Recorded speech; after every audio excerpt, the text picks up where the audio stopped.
Welcome to my new vlog. এটা হচ্ছে একটা মিনি ভ্লগ আমার মেহেদি দেওয়ার। সেটা হচ্ছে আজকে একটা ইভেন্টে গিয়েছিলাম। আমি হচ্ছে প্রফেশনালি মেহেদি লাগাই। আমার পেজ হচ্ছে পূর্ণতার হেনা।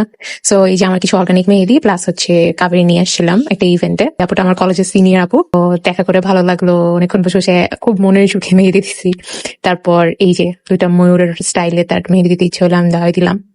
সো ছবি দেখতে দেখতে হচ্ছে মেহেদি দিচ্ছিলাম, পুরানো গান চলছিল, অনেক ভালো লাগতেছিল। কিছু কিছু ক্লায়েন্ট থাকে যারা আমার কাছে ঈদে মেহেদি দিয়ে যায়, মানে হুটহাট করে এসে অনেকেই দেখে যে না দেখে ভালো লাগতেছে আমিও দিব। সো এমন অনেকে দেখে যায়, তো মেহেদি দেওয়ার পরেই অনেকেই আমার পার্মানেন্ট ক্লায়েন্ট হয়ে যায়। ভালো লাগে, তো তখন অনেক গল্প টল্প হয়, আনন্দ হয়। দেন আমি সুন্দর করে মেহেদি লাগাতে থাকি।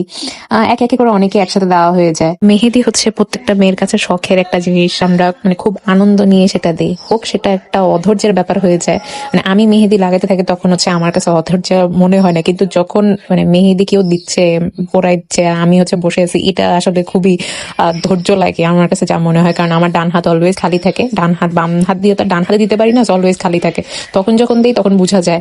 আমাদের মেহেদি আর্টিস্টদের হচ্ছে এই একটা কষ্ট, আমাদের ডান হাতটা খালি থাকে। তো আমরা যখন হচ্ছে এই মেহেদি দিতে বসি, ওই যে ঈদের সময় যখন এক মেহেদি আর্টিস্ট আরেক মেহেদি আর্টিস্টকে এরকম মানে আগে থেকেই দিয়ে বসে থাকি, যাতে হচ্ছে আর নিজেদের দেওয়া হয়ে যায়। তারপর ভাবি পাকন পিঠা খাওয়ালো, মানে আমার এত ভালো লাগে, আমার ডালের পিঠা আমার খুব পছন্দের। এটা দেন এই যে মেহেদি লাগানো শেষ, এখন বাসায় ফিরতেছি।